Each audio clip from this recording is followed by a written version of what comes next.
大家早安。气象署已经在今天清晨5点30分，针对第11号台风杨柳发布海上台风警报。我们要特别提醒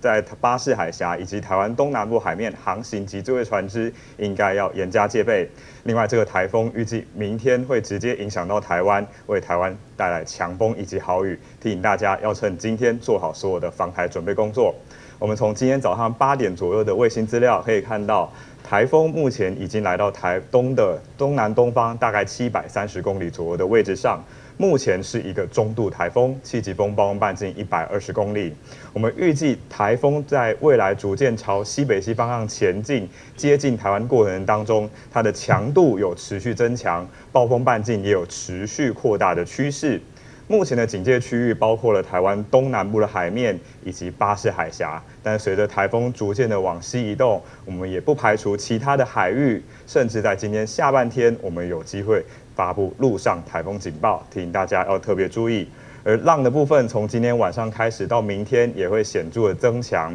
今天各地沿海的浪都还不是很大，但是到了晚上开始，东半部沿海的风浪会逐渐增大到2米。明天各沿海普遍浪高会超过3米，尤其是在台风中心附近，甚至有5米到8米左右的大浪。因此要提醒大家要避免前往海边，甚至是海面上的作业活动。那在后续的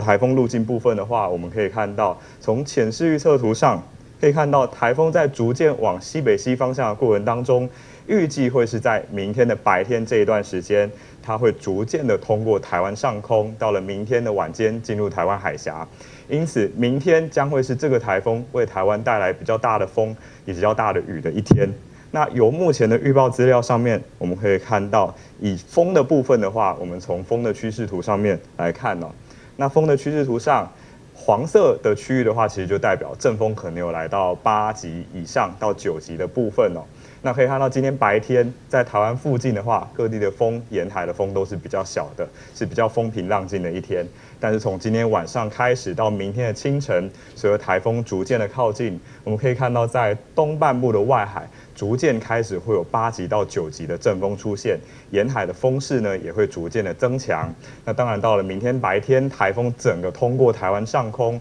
我们预计在台湾各沿海地区普遍都会有8级以上的阵风。另外在彰化以南、花莲、台东，甚至会有阵风11级以上的阵风出现，包括澎湖风势也是蛮大的。那尤其是在台风登陆的台东地区，甚至可能会有更高的阵风出现。我们也已经针对了台湾各地发布了陆上强风特报，请大家要特别的注意。而降雨的部分的话，也是在明天会达到比较大的高峰。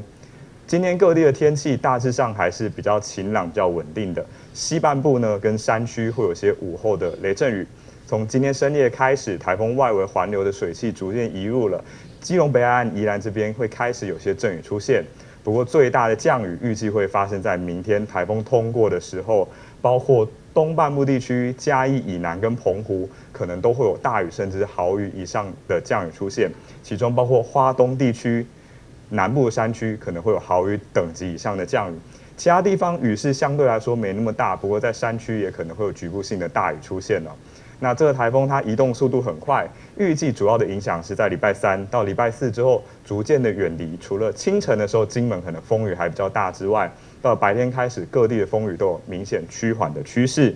所以最后帮大家综整一下，虽然目前发布的是海上台风警报，但是预计明天这个台风它会直接通过台湾上空，因此呢，对台湾各地陆地上的天气影响也是相当大。今天的天气呢，大致上是比较稳定的。那明天就是台风通过的过程，东半部可能一早起来风雨就会蛮强的，而随着台风逐渐的往西移动，嘉义以南、澎湖部分在下半天开始风雨也会达到比较强的状态。那金门的话，时间大概在明天入夜之后，可能风雨也会有转强的情形。整体的风雨到礼拜4，随着台风逐渐的远离，会有明显减弱的情形啊。那要特别提醒大家，在这一段时间要提醒大家避免前往海边、山区活动。那明天台风会逐渐的影响到台湾地区的天气，提醒大家要趁着今天天气还算稳定的时候，做好所有的防台工作。以上是今天早上的台风动态说明。